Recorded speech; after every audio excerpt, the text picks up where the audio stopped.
ভিডিওর থাম্বনেল দেখে বুঝতে পেরেছেন আজকের ভিডিওর বিষয় হলো ভূমিকম্প। ভূমিকম্প যে কতটা ভয়ঙ্কর হয় তা আমরা কম বেশি সবাই জানি বা শুনেছি। পেপারেতে, টিভিতে অথবা মোবাইলে অনেক ভিডিও দেখে এই বিষয়ে আমরা জানতে পেরেছি। আজকে এই ভিডিওর মাধ্যমে আমরা জানব ভূমিকম্পের কারণ, ভূমিকম্পের প্রকারভেদ এবং জাপানে কেন এত বেশি ভূমিকম্প হয়। চলুন ভিডিও শুরু করা যাক।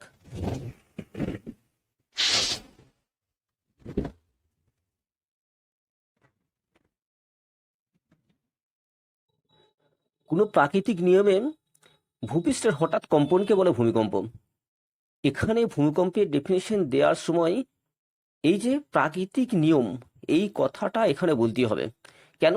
কারণ মনে করুন যে 400 বছরকার কোনো পুরাতন বিল্ডিং হঠাৎ করে সেটা পুরাতন হয়ে যাওয়ার জন্য ভেঙে পড়লো, তার জন্য কিন্তু ভূমিকম্পন হতে পারে, কিন্তু এটা কখনো ভূমিকম্পের সংজ্ঞা হতে পারে না, বা সেটাকে আমরা ভূমিকম্প বলতে পারি না। এবার আমরা দেখব ভূমিকম্পের কারণ কি। কোনো আগ্নেয়গিরি জেগে ওঠা, অর্থাৎ পৃথিবীর সেন্টারে যে লার্ভা আছে সেই লার্ভা যদি কোনো কারণে বের হতে শুরু করে, অর্থাৎ আগ্নেয়গিরি যদি জেগে ওঠেন, সেক্ষেত্রে কিন্তু ভূমিকম্প হতে পারে। অথবা এই যে দেখতে পাচ্ছি গ্রহাণু, গ্রহাণু মানে কি না, গ্রহাণু মানে হচ্ছে গ্রহের টুকরো। গ্রহের টুকরো যদি পৃথিবীতে এসে ধাক্কা মারে অথবা উল্কাপিণ্ডের আঘাত প্রভৃতির কারণে কিন্তু হচ্ছে ভূমিকম্প হতে পারে। কিন্তু এর প্রধান কারণ হলো ভূপাতের সঞ্চালন বা মুভমেন্ট অফ টেকটনিক প্লেট। এই যে আমরা দেখতে পাচ্ছি ভূপাতের সঞ্চালন, ভূপাতটা কি বা টেকটনিক প্লেটটা কি, এটা আমরা কিন্তু দেখব। এবার পৃথিবী শুধুমাত্র একটি খণ্ড নয়, এটি গঠিত হয়েছে অনেক ছোট ছোট স্তর বা প্লেট দ্বারা।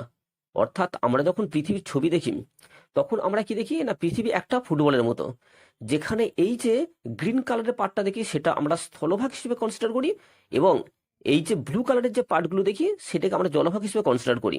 অর্থাৎ এটা যেন একটা স্তর দ্বারা গঠিত, কিন্তু বাস্তবে সেটা নয়। পৃথিবী কিন্তু অনেক এরকম ছোট ছোট অনেক কটা উপরেতে স্তর সাজানো আছে, এইগুলোকে বলে টেকটনিক প্লেট। এই যে অর্থাৎ এই যে প্লেটগুলো দেখতে পাচ্ছি এক একটা অনেক কটা খণ্ড আছে, এগুলো কি টেকটনিক প্লেট বলে। আর এইগুলো পৃথিবীর গরম আংশিক গলিত স্তরের উপর অবস্থান করে বা থাকে বলে তারা স্থির থাকে না, অর্থাৎ তারা গতিশীল অবস্থায় থাকে। তাহলে কি জানি না, পৃথিবীর সেন্টারে এখনো পর্যন্ত যে লার্ভা আছে বা গলিত পদার্থ আছে তার উপরে এই প্লেটগুলো সাজানো থাকে বলে এরা কিন্তু স্থির থাকে না, অর্থাৎ এরা গতিশীল অবস্থায় থাকে। কিন্তু এই প্লেটগুলোর গতি এত কম হয়, প্রায় 1 to 10 সেন্টিমিটার প্রতি বছর, তাই আমরা তা বুঝতে পারি না। কিন্তু কখনো কখনো এদের গতি বেড়ে গেলে সেখানে প্রচুর পরিমাণে কম্পন অনুভূত হয়, আর এটাই ভূমিকম্প সৃষ্টি করে। পৃথিবীতে থাকা টেকটনিক প্লেটগুলোর মধ্যে কিছু উদাহরণ হলো Atlantic plate, Eurasian plate, African plate প্রভৃতি। এই ছবিতে দেখুন, এটা হলো ইউরেশিয়ান প্লেট, এটা হলো আফ্রিকান প্লেট। এবার আমরা দেখব ভূমিকম্পের প্রকারভেদ। প্লেটগুলো সরণ অনুযায়ী ভূমিকম্প 3 প্রকার: অভিসারী, নাম্বার 2 অতিসারী এবং নিরপেক্ষ। সহজে বোঝার জন্য আমরা শুধুমাত্র দুটো প্লেট নিয়ে ব্যাপারটাকে বোঝার চেষ্টা করব। ফার্স্ট পয়েন্ট, অভিসারী। এক্ষেত্রে একটি প্লেট অপর একটি প্লেটের দিকে এগিয়ে আসতে থাকে এবং সংঘর্ষের ফলে ভূমিকম্পের সৃষ্টি করে।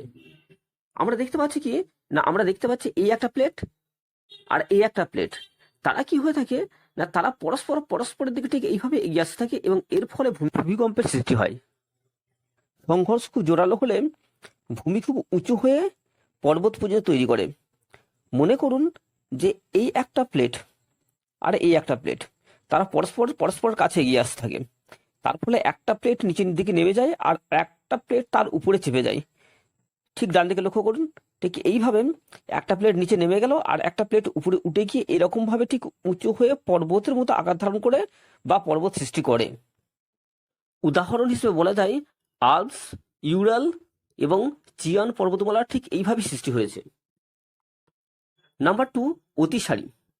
এক্ষেত্রে কি হয়ে থাকে না, দুটি প্লেট পরস্পর থেকে দূরে সরে যেতে থাকে, ফলে ভূমিকম্পের সৃষ্টি করে। অর্থাৎ আগেরটা ঠিক অপোজিট। আমরা দেখতে পাচ্ছি যে এই একটা প্লেট এবং এই একটা প্লেট, তারা কি হয়ে থাকে না পরস্পর পরস্পর থেকে দূরে সরে যেতে থাকে, ফলে ভূমিকম্পের সৃষ্টি করে। এর ফলে মাঝের জায়গা ফাঁক হতে শুরু করে। আমরা দেখতে পাচ্ছি কিনা এই একটা প্লেট আর এই একটা প্লেট, এরা পরস্পর পরস্পর থেকে দূরে সরে যাচ্ছে। অর্থাৎ এদের মাঝখানে যে জায়গাটা আছে সেটা আস্তে আস্তে বাড়তে থাকে, ফাঁক হতে শুরু করে। এইদিকে ডান দিকে দেখুন, ডান দিকে দেখুন আস্তে আস্তে ফাঁকটা বাড়তে বাড়তেই চলেছে এরকম, এরা দূরে সরে যাওয়ার জন্য। আর উদাহরণ হিসেবে কি বলা যায় না, উদাহরণ হিসেবে বলা যায় যে লোহিত সাগর এইভাবে প্রসারিত হয়ে চলেছে। নিরপেক্ষ, এক্ষেত্রে প্লেটগুলো পাশাপাশি ঘর্ষণের ফলে ভূমিকম্প সৃষ্টি করে। এখন আপনার মনে প্রশ্ন আসতে পারে, জাপানে এত বেশি ভূমিকম্প হয় কেন?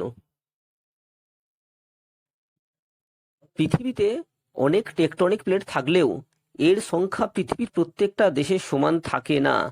অর্থাৎ জাপানে সচল টেকটনিক প্লেটের সংখ্যা কিন্তু অনেক বেশি অন্যান্য দেশের তুলনায়। জাপান চারিদিক থেকে ইউরেশিয়ান, প্যাসিফিক, ফিলিপাইন এবং নর্থ আমেরিকা নামক এই 4টি প্লেট আছে, এই প্লেট দ্বারা ঘেরা, আর এরা খুব সচল প্লেট হয়ে থাকে। অর্থাৎ এখানটা কাছে দেখুন জাপানের পজিশনটা দেখুন, ঠিক এই যে বর্ডারটা দেখাচ্ছি এটা হলো জাপানের পজিশন, এই যে এটা হলো জাপানের পজিশন। তাহলে ইউরেশিয়ান প্লেটটা কোথা না, ইউরেশিয়ান প্লেটটা দেখতে পাচ্ছি এটা হলো ইউরেশিয়ান প্লেট, এটা হলো ইউরেশিয়ান প্লেট আর এর বর্ডারটা এটা।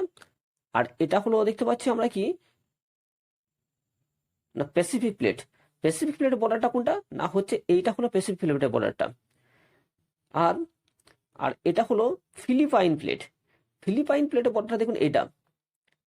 আর নর্থ আমেরিকান প্লেটটা ঠিক উপর দিকে আছে। অর্থাৎ এই যে 4টে প্লেট দ্বারা ঘেরা এবং এই 4টে প্লেটই কিন্তু খুব সচল প্লেট, তাই জন্য কিন্তু জাপানে বেশি ভূমিকম্পটা বেশি হয়ে থাকে।